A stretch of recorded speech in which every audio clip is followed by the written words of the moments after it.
아멘. 고맙습니다. 하나님 말씀 함께 나누겠습니다. 사도행전 1장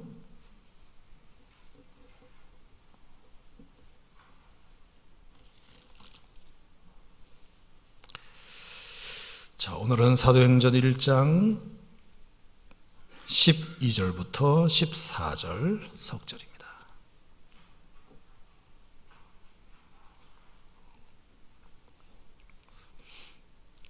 사도행전 1장 12절에서 14절. 제자들이 이렇게 시작하는 본문을 우리 함께 읽겠습니다. 시작.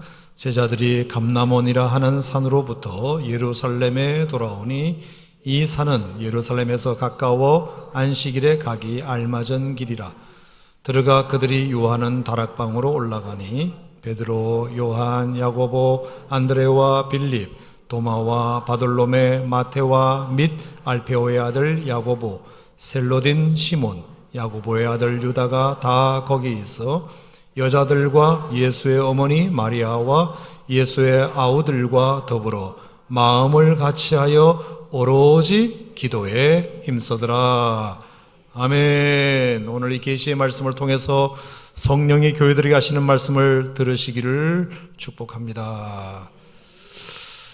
오늘 본문은 이제 예수님의 승천을 지켜본 무리들이 예수님의 명령을 받들어 예루살렘에 모여 간절히 기도하기를 시작했다는 그런 구절입니다. 예수님께서 무슨 명령을 하셨기에 그랬느냐? 4절 말씀 같이 한번 읽어볼까요? 시작. 사도와 함께 모이사 그들에게 분부하여 이르시되 예루살렘을 떠나지 말고 내게서 들은 바 아버지께서 약속하신 것을 기다리라.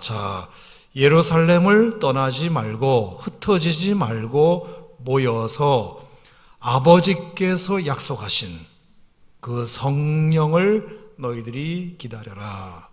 예수님께서 그렇게 명령하신 그 명령을 순종하기 위해서 예루살렘에 모여 간절한 기도를 시작했다는 구절입니다.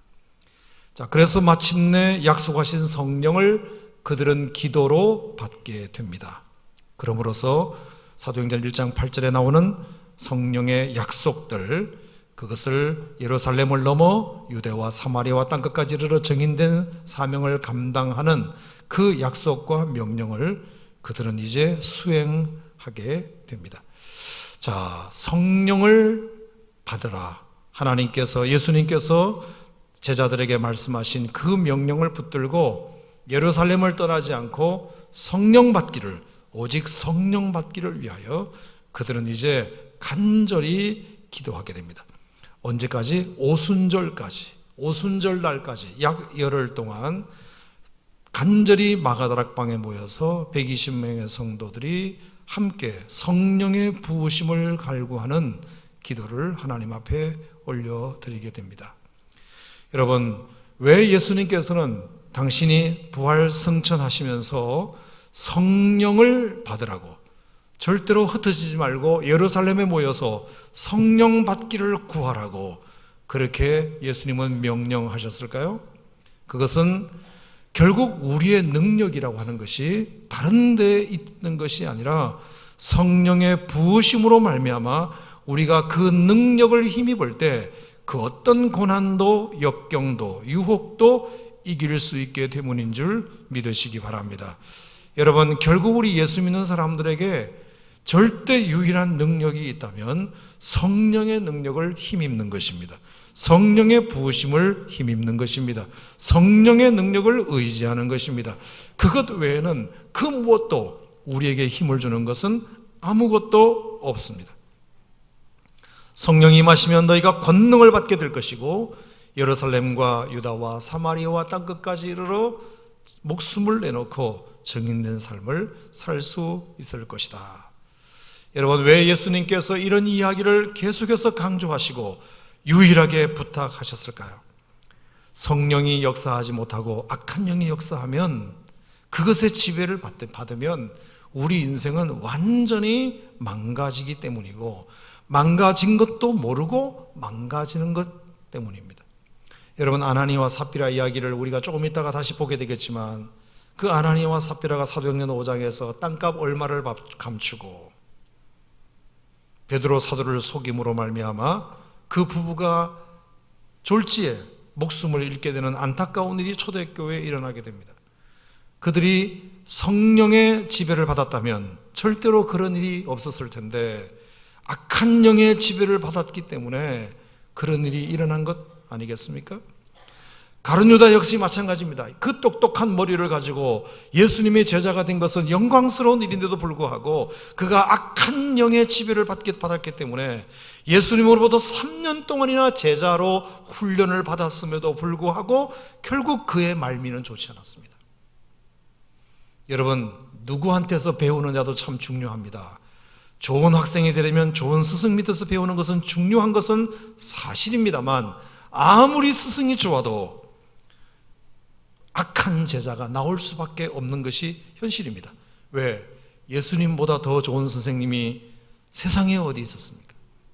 그분은 말씀으로만 가르칠 뿐이 아니라 삶으로 보여주시며 모델 교육을 하시며 정말 사랑도 주시고 얼러도 주시고 달래도 주시고 채찍도 가하시고 그리고 먹여주시고 재워주시며 정말 최선을 다하여 스승으로서의 역할을 잘 감당하셨습니다만, 가룟 유다 같은 사람은 반드시 나오게 되어 있습니다. 그걸 스승 잘못으로 돌리겠습니까? 악령에 사로잡히면 그 무엇도 소용이 없습니다. 악한 영에 사로잡히면 아무리 예수님 안에 있어도, 아무리 24시간 우리가 복음을 들을 수 있는 환경 속에 있어도 내가 악한 영에 사로잡히면 결국 그 말미가 좋지 않습니다. 우리는 성령의 능력에, 성령의 권능에, 성령의 역사에 지배받아야 합니다. 사울 왕도 마찬가지죠. 그가 악령에 사로잡히니까 정신을 차리지 못합니다. 한 나라의 국가를 움직여야 할 지도자가 다윗을 죽이는 일에 10년 동안 쫓아다닙니다. 나라가 어떻게 되든 말든 상관하지 않고 저 다윗이 나의 이 인기를 빼앗아간 장본인이기 때문에 어떻게든지 저 다윗 죽이는 일에 10년이라는 세월을, 허송 세월을 보내고, 그동안은 나라가 어떻게 됐는지 말든지 국사를 다 망치더라도 왕으로서의 신분을 잃어버리고 쫓아다니는 모습을 보십시오. 악령에 사로잡히면 자기가 해야 할 일을 분간하지 못하고, 무엇이 중요한 일인지 덜 중요한 일인지, 무엇을 해도 되는 일인지 하지 말아야 할 일인지, 무엇을 해서는 안 될 말인지 해야 될 말인지를 구별하지 못한 채 사람이 판단력을 잃어버립니다. 악령에 사로잡히면 누구라도 그렇게 됩니다. 사울은 원래 그런 사람이 아닙니다.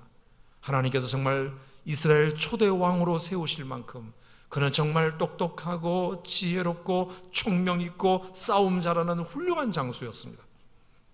하지만 악령에 사로잡히니까 어떻게 할 수가 없습니다. 여러분, 우리가 악령에 절대로 사로잡히지 말아야 합니다.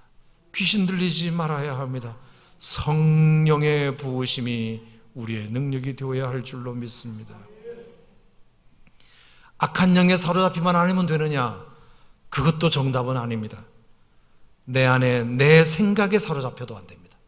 내가 내 생각에 사로잡혀도 안 됩니다. 악령에 사로잡혀도 되지 않지만 내 생각에 사로잡혀도 안 됩니다. 여러분, 사람이 자기 생각에 사로잡히면 아무런 힘이 없습니다. 여러분, 베드로가 자기 생각에 사로잡히니까, 저는 베드로가 악령에 사로잡혔다고 생각은 안 합니다.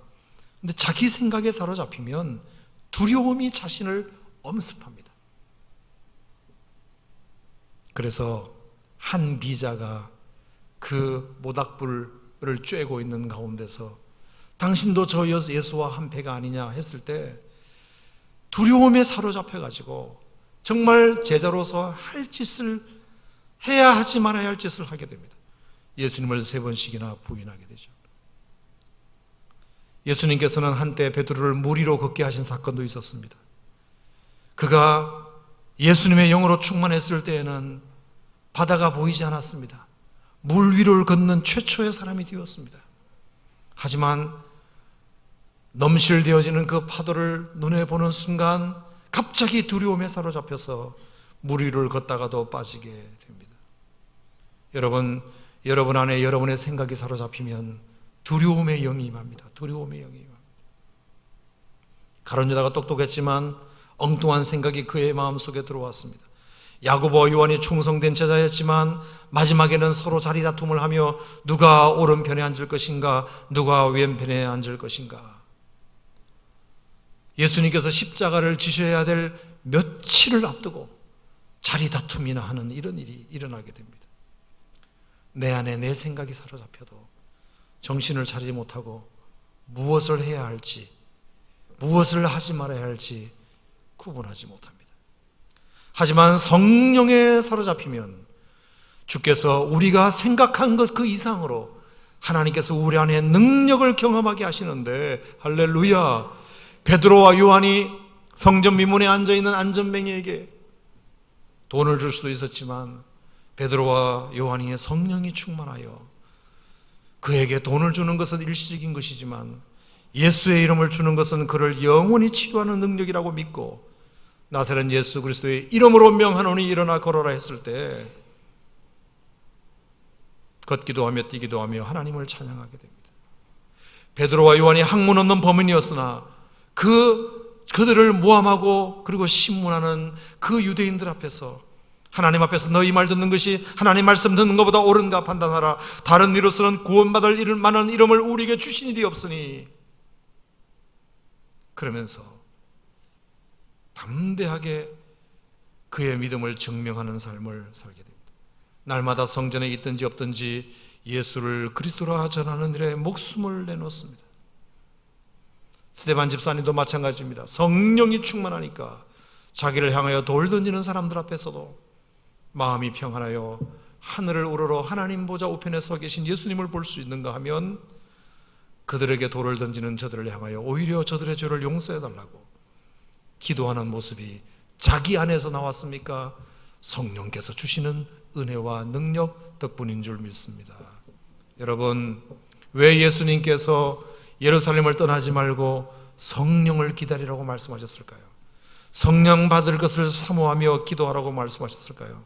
성령의 능력을 더 믿고 사는 것이 오늘 내 안에 있는 두려움을 없애는 길, 오늘 나의 한계를 극복하는 길, 오늘 우리가 해야 할 일과 하지 말할 일을 정확하게 구별하는 유일한 길, 그리고 내 능력 이상의 삶을 살아가는 유일한 힘이 성령의 능력을 공급받는 일에 있기 때문인 줄 믿으시길 바랍니다.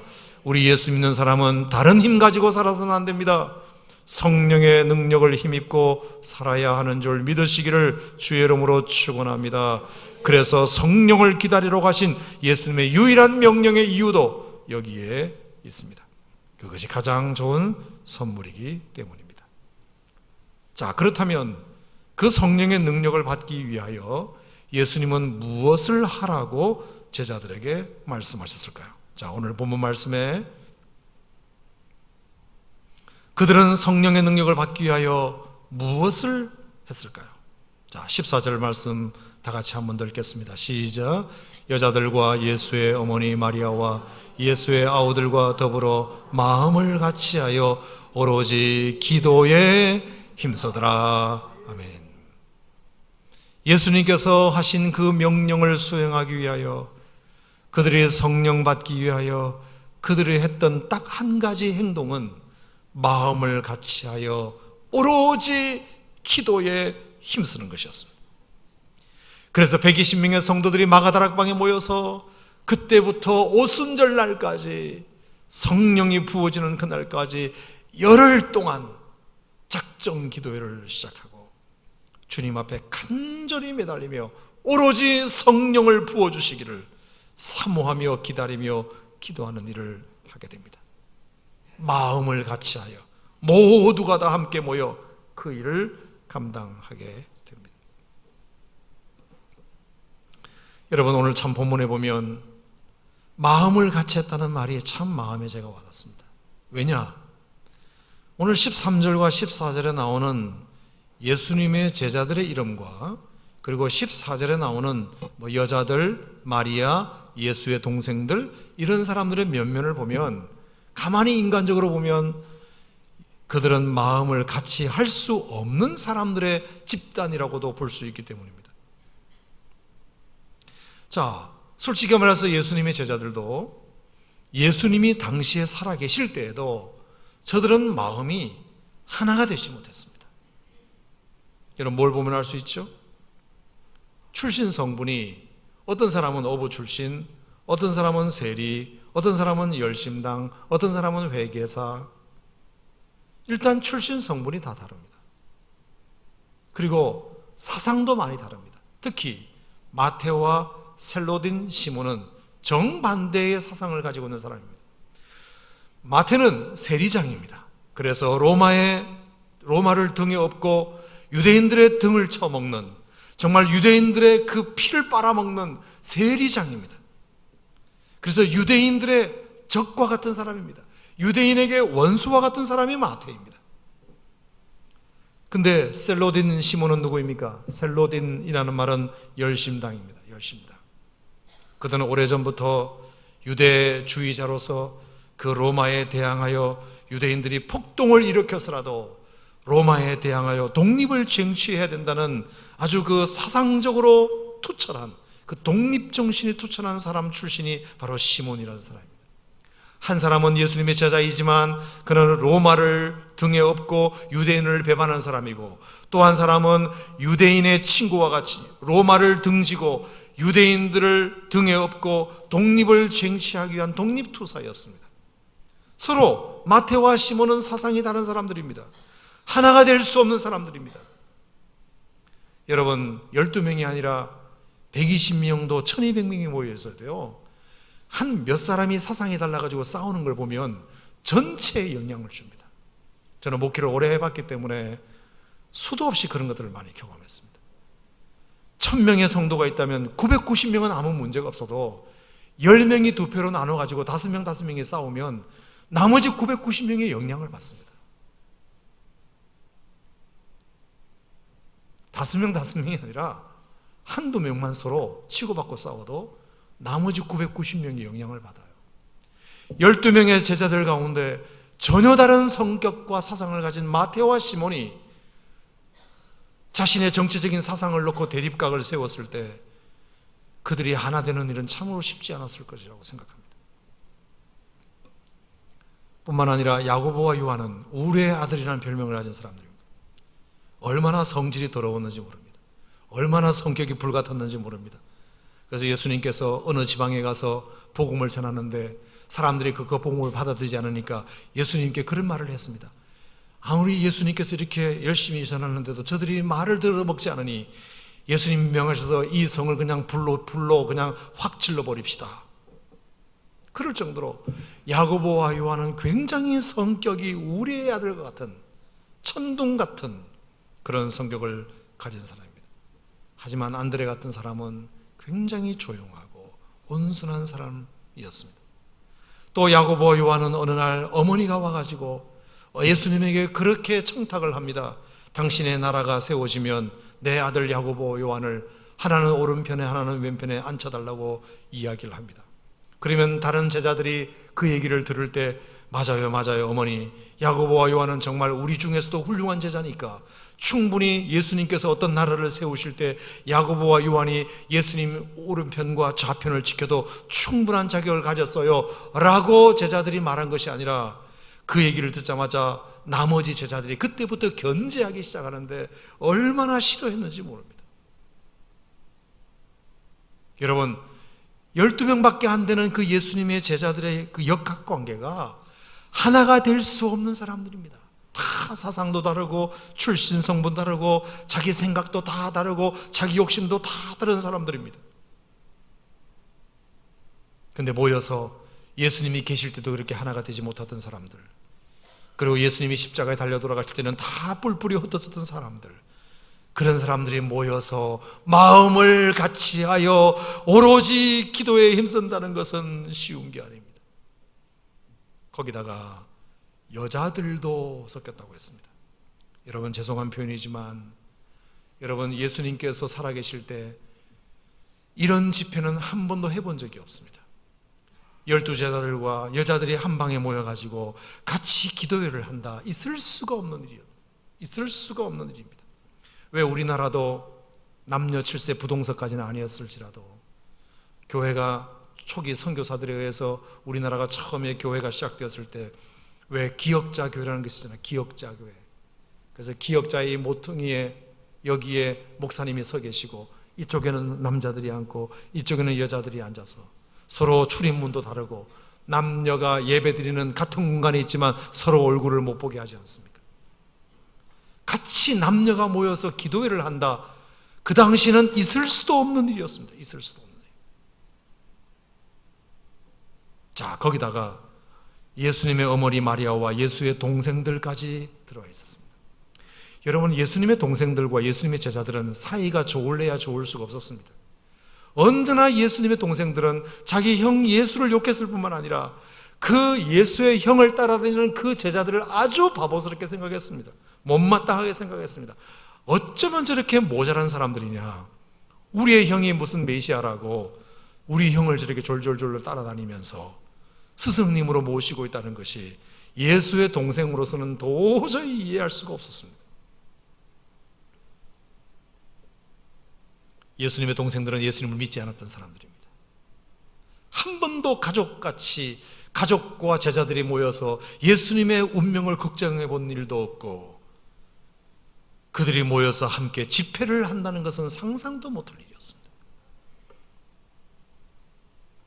그런데 그들이 예수님의 명령을 받들고 예수님의 11명의 제자뿐만 아니라 따르는 여자들과 예수의 어머니와 그의 동생들까지 다 다락방에 모여서 성령 받기를 갈구하고 기도했다는 것이 이게 참 마음에 많이 와닿습니다.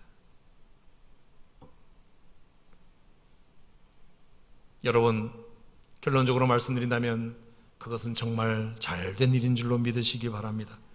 그것이 결국 모두에게 다 좋은 일이 되었습니다. 그래서 모두가 한 사람도 남김없이 불같은 성령을 그들이 받게 되죠. 받게 됩니다. 여러분, 성령을 받는다는 것이 얼마나 참 놀라운 일인지 몰라요.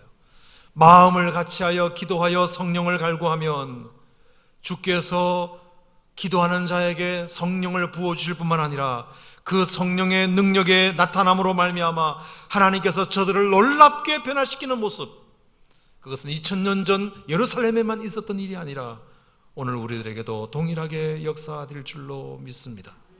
여러분, 그 첫 번째 변화가 이런 변화입니다. 자, 보세요. 15절 말씀, 16절 말씀을 같이 읽겠습니다. 15절 시작. 모인 무리의 수가 약 120명이나 되더라. 그때에 베드로가 그 형제들 가운데 일어서서 이르되 형제들아, 형제들아. 자, 따라합시다. 형제들아. 자, 이게 예루살렘 교회가 120명의 성도로 개척되는 가운데서 첫 번째 그들끼리 불렀던 호칭이 뭐냐? 형제들입니다. 형제들. 여러분, 형제가 누구죠? 형제가 누구죠? 같은 아버지를 섬기고 있는 자식들끼리 형제라 그러지 않습니까? 여러분, 예수님께서 지난 3년 동안 제자들을 그렇게 훈련시켰어도, 예수님의 제자들이 예수님을 3년 동안 따라다녔어도 자기들끼리 형제라고 불렀던 적은 단 한 번도 없습니다. 단 한 번도 없습니다. 어이 베드로, 어이 안드레, 어이 빌립, 이렇게 이름을 불렀지 자기들끼리 형제님 그렇게 불렀던 적이 없습니다. 최초로, 드디어 3년 만에 최초로 저들끼리 우리 형제 아니냐, 우리 형제 아니냐, 아멘, 이런 호칭을 사용하기 시작합니다. 여러분, 우리가 성령 안에서 하나 되면 우리 모두가 다 형제가 됩니다. 높고 낮음이 없고 재고 자시고 할 것도 없고 높고 낮음도 없고 모두가 다 형제입니다. 아멘. 먼저 온 사람, 나중 온 사람도 없고 믿음이 약한 사람, 믿음이 좋은 사람, 이런 구분도 없이 우리가 성령 안에서 하나가 되면 우리 모두가 다 형제가 되는 줄로 믿습니다. 형제. 서로 섞일 수 없는 사람들, 서로 사상이 다른 사람들, 서로 출신 성분이 다른 사람들, 서로 신앙적 색깔이 다른 사람들, 서로 성별이 다른 사람들, 서로 다 다른 사람들이었지만 우리가 성령 안에서 함께 기도하면 주께서 우리를 형제로 하나 되게 하신다. 그러므로 교회 안에서 여전히 직분 따지고, 여전히 네가 먼저 왔니 내가 먼저 왔니 따지고, 여전히 네가 어느 출신이니 나는 어디 출신인데 따지면 그건 형제가 아니란 뜻이잖아요. 오래된 사람은 처음 온 사람, 나중 온 사람들을 똑같이 형제라고 대접해주고, 함께 베드로가 형제들아, 저는 그게 너무 마음이 받았습니다. 제가 군목 시절에 재미있는 일이 하나 있었어요. 6.25 한국 동란 6.25 때가 되면 육해공군 해병대 장병들이 오살리 기도원에 모여가지고 국군 장병 영성 수련회라는 것을 합니다. 2박 3일 동안. 그럼 거기 한 10,000명 정도가 전국 전후방 각지에서 기독 신우들이 모여서 여의도 순복음교회 오살리 기도원에서 집회를 합니다. 뭐 가보시면 아시겠지만 얼마나 그 찬양하는 게 뜨거운지 모릅니다. 정말 뜨거워요. 그 젊은이들이 모여서 그 더운 6월 말에 후끈후끈한 그 열기 속에 하나님을 찬양하는 그 모습을 보기만 해도 정말 은혜가 됩니다. 윤석전 목사님께서 강사로 한번 오셨던 적이 있습니다. 목사님이 하나 실수하신 게 있습니다. 설교를 하시는데 가만히 강단에 앉아 계시다가 기독 신우들이 장병들이 찬양하면서 예배드리는 모습을 보고 특별히 마음에 드는 군대가 하나 있습니다. 어디겠습니까? 해병대입니다. 해병대 박수는 항상 천국에서 지옥까지 이 박수이기 때문에 다른 사람들은 그냥 이렇게 박수를 하는데 꼭 해병대는 항상 이렇게 박수를 치니까 그 모습이 너무 흐뭇하셨나 봅니다. 그래가지고 설교하기 전에 오늘 내가 뒤에 강단에 앉아서 여러분 찬양하는 걸 지켜보는데 해병대가 제일 마음에 들었다고 이러니까 해병대 아이들이 아주 죽을 똥살똥 박수를 치면서 그 윤석전 목사님을 환호하는데 얼마나 기분이 좋아했는지 모릅니다. 그래서 너무 신이 나가지고 우리 각군을 대표하는 우리 군가 하나씩 부르고 설교 듣자. 그래가지고 설교 하나 하시고 자 육군들 다 일어나가지고 육군이 한번 군가를 부르고 또 해군도 군가를 한번 부르고 공군도 이렇게 한번 불렀어요. 그러니까 다 하나씩 군가를 부르니까 한 10분, 20분이 확 가버렸잖아요. 설교 시간이. 그래서 6회 공군하고 이제 설교를 해야 되겠다고 그랬더니 해병대 아이가 질문이 있습니다. 이렇게 된 거죠. 해병대 노래도 불러야 됩니다. 이렇게 된 거죠. 그런데 윤석정 목사님이 그때 실수를 하신 거예요. 뭐라고 그러셨느냐? 해군이 대신 불렀잖아. 그 말에 얘들이 확 토라져가지고 전부 다 일제히 고개를 숙이고 윤석전 목사님이 어떤 설교를 해도 아멘은 그냥 전부 다 고개를 숙이고 고개를 끝까지 안 들더라고요. 끝까지. 곤조가 있습니다. 해병대는.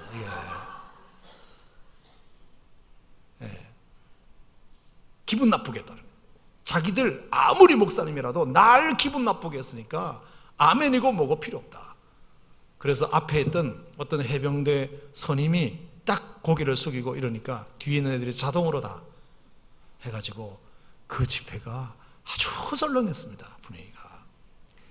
제가 그때 그걸 끝나고 너무 안타까워가지고 그날 저녁에 이제 해군 해병대 장병들이 모여가지고 이제 간식도 주고 기도회를 하는 시간이 있는데 제가 그때 찬양 인도를 했고 기도회 인도를 했기 때문에 제가 사실 그 얘기를 좀 했습니다. 그 얘기를. 그래서 절대로 그 친구들은 뭐라고 하면 튀기 때문에 너희들 많이 섭섭했지. 아마 윤 목사님이 시간이 없어서 그렇게 너희들에게 기회를 주지 않은 것 같은데 아마 처음에 너희들을 그렇게 칭찬하지 않았느냐. 그래서 달래고 얼레가면서 우리가 함께 군을 떠나서 우리가 기독 장병으로 모였다면 육군, 해군, 공군, 해병대가 우리에게는 중요한 것이 아니다. 그것을 우리가 구분하고 있다는 것 자체가 우리는 하나가 되지 못한 것이다. 너희들이 기분이 참 괜찮더라도 우리는 함께 모여서 지금 나라와 민족을 위해서 기도하기 위하여 모인 그리스도의 군사니까 우리가 함께 좀 마음 풀고 같이 기도하는 일에 좀 헌신했으면 좋겠다. 겨우 그걸 풀었습니다. 겨우. 여러분, 우리가 그리스도 안에서 한 형제라는 생각이 없으면 이처럼 자기를 기분 좋으라 할 때는 박수치면서 죽을똥살똥하고 충성하다가도 형제라는 생각이 없으면 자기가 기분 나쁘고 토라지고 하면 정말 그런 원수가 또 없어요.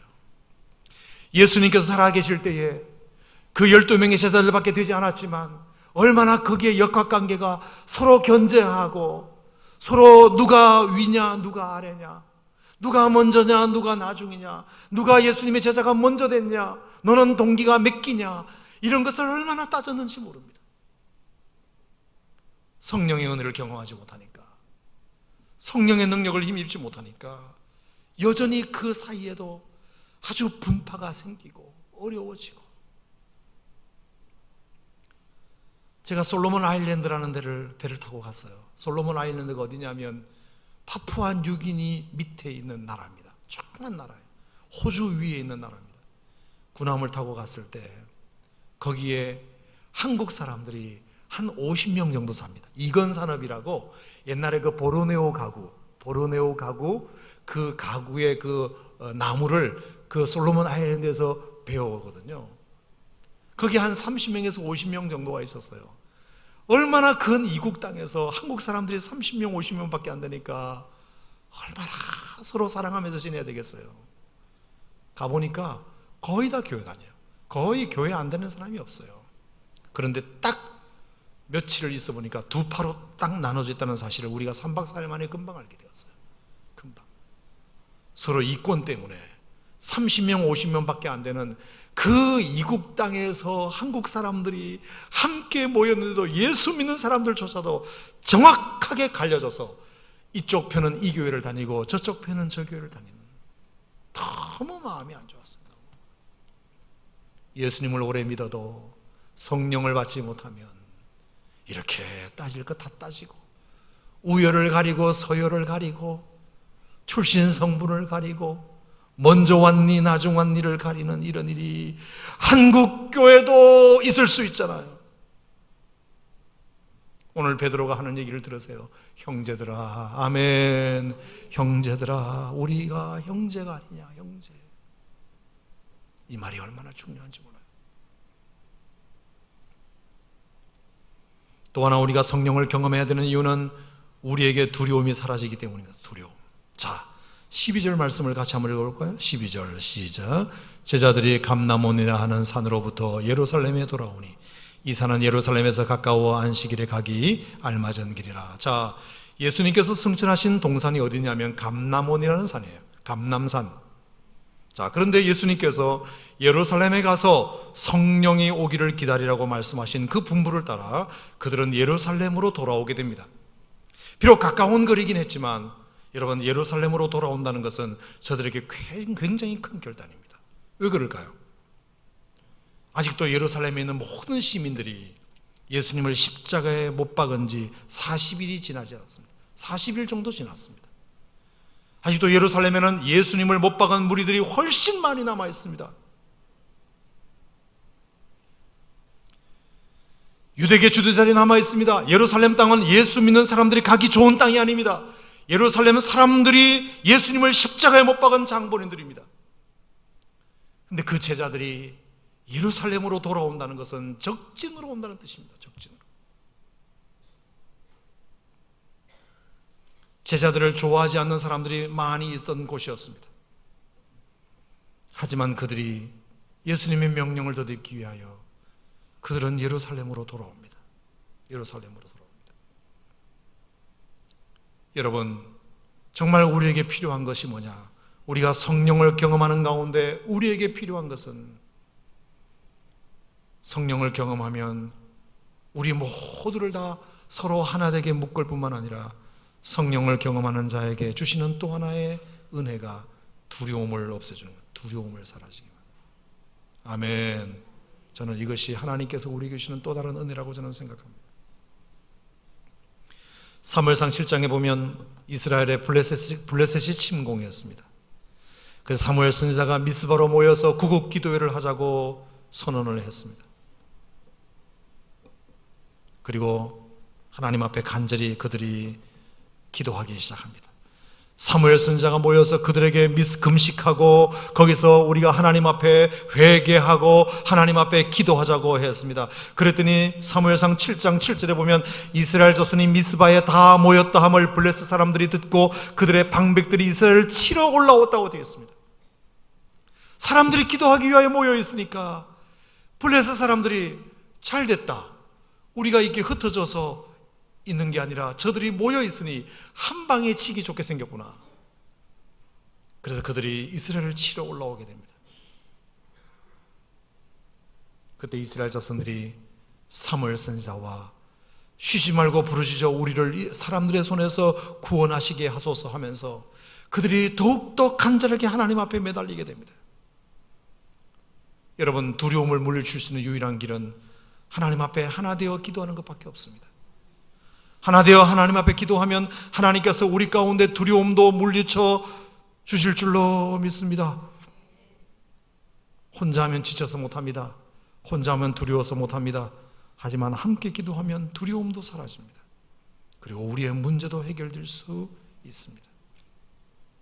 사랑하는 성도 여러분, 성령께서 우리 가운데 임하시면 우리가 권능을 받고 예루살렘과 유대와 사마리아 땅끝까지 이르러 내 증인이 되라는 그 말씀 속에도 나와 있듯이 성령을 경험하면 내가 목숨을 내놓는 한이 있더라도 그것을 두려워하지 않습니다. 담대해집니다. 여러분, 이것은 절대로 내 안에서 있을 수 없는 일입니다. 성령께서 우리 마음을 그렇게 만들어 주십니다. 그런 자들에게 하나님께서 놀라운 은혜를 부어주시자, 저는 그렇게 생각합니다. 뿐만 아니라 성령이 충만하면 하나님께서 나의 필요도 채워주십니다. 나의 필요도 채워주십니다. 나는 그저 성령이 충만했을 뿐인데 주님께서 우리의 필요를 채워주신다. 우리의 필요를 채워주신다. 저는 그것을 분명히 믿습니다. 제가 언젠가 한번 여러분에게 제가 어릴 적 다녔던 교회 얘기를 드렸던 적이 있죠. 영진 침례교회 안수집사회에서 매월 마지막 주 금요일날 120문도 철야 기도회를 게시판에다가 써가지고 120문도 철야 기도회에 참석할 사람들 명단을 다 성도들이 자유롭게 적게 하고 120명이 모이면 그 120명만 모여서 가지고 한 달에 한 번씩 안수집사회 주최로 기도하는 기도회였는데, 제가 중학생이었지만 가도 되는지 허락을 받고 거기다가 당당하게 이름을 쓰고 거기 가서 제가 기도회에 한번 참석해 보았습니다. 근데 그들의 기도는 다른 게 아니었어요. 제가 말씀드렸잖아요. 성령 충만, 성령 충만. 뜨겁게 보혈 찬송을 부르고 뜨겁게 성령에 대한 찬송을 부르고, 그리고 그들이 밤새워 기도했던 유일한 기도는 성령 충만이었습니다. 성령 충만. 주여, 주여, 주여. 그러면서 그 무엇도 기도하지 않고 오로지 성령으로 충만하게 해달라고 그렇게 기도하는 그 집사님들과 권사님들을 제가 어린 눈으로 보았을 때 참 제게 충격이었습니다. 충격이었습니다.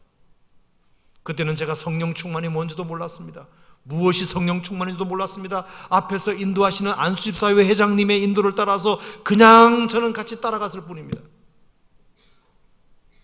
근데 그게 참 신기하게 성령 충만을 구했을 뿐인데 하나님께서 그때 중학교 3학년밖에 안 되는 저의 마음을 참 여러 가지로 많이 회복시켜 주셨습니다. 외로웠던 나의 마음도 달래주시고 두려웠던 나의 마음도 달래주시고, 그 다음에 가정의 여러 가지 우환과 어려움들 때문에 우울했던 마음도 하나님이 평안하게 해주시고,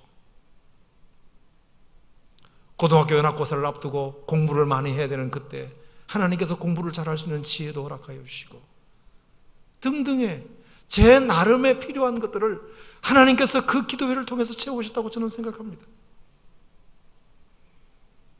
아마 거기에 참석했던 다른 집사님들도 사업의 걱정 때문에, 가정의 문제 때문에, 건강의 문제 때문에 여러 문제들이 많이 갖고 있었지만 그 구체적인 기도 제목을 하나님 앞에 다 아뢰지 않아도 오로지 성령의 충만을 구했음에도 불구하고 저는 분명히 믿기로 그 모든 문제들을 하나님께서 다 해결해 주셨을 거라고 저는 믿습니다. 여러분, 사랑하는 성도 여러분, 우리 모두가 다 성령의 충만을 위하여 다시 한번 이 시간 기도하는 시간이 되었으면 좋겠습니다. 우리가 2007년부터 2011년까지 천일 기도할 때도 마찬가지였습니다. 오로지 우리가 성전 건축을 위하여 같이 마음을 모으고 함께 성령을 달라고 기도했을 때 그때 수많은 사람들이 하나님께서 필요한 개인의 문제들도 다 해결해 주셨을 것이라고 저는 생각하고, 오늘 예수님께서 예루살렘을 떠나지 말고 오직 성령의 충만을 위하여 마음을 같이하여 기도에 힘쓰라고 말씀하셨던 그 분부가 오늘 2000년이 지난 우리들에게도 동일하게 적용되는 말씀이라고 믿으시고, 오늘 이 밤에 우리가 한번 기도할 때 성령이여 임하여 주옵소서, 성령이여 충만케 하여 주시옵소서, 성령님 나를 덮어 주시옵소서, 내 머리끝부터 발끝까지 영혼부터 육체까지 온전히 덮어 주시옵소서. 우리가 함께 기도하다 보면 우리가 서로 형제로 하나 될 수 있을 것이고, 우리가 함께 기도하다 보면 두려움도 사라질 것이고, 함께 성령을 위하여 기도하다 보면 여러분의 기도의 문제도 다 해결되리라 믿습니다. 이와 같은 오늘 역사들이 이 밤에 일어나기를 주의 이름으로 축원합니다. 함께 기도하겠습니다. 하나님 아버지 감사합니다.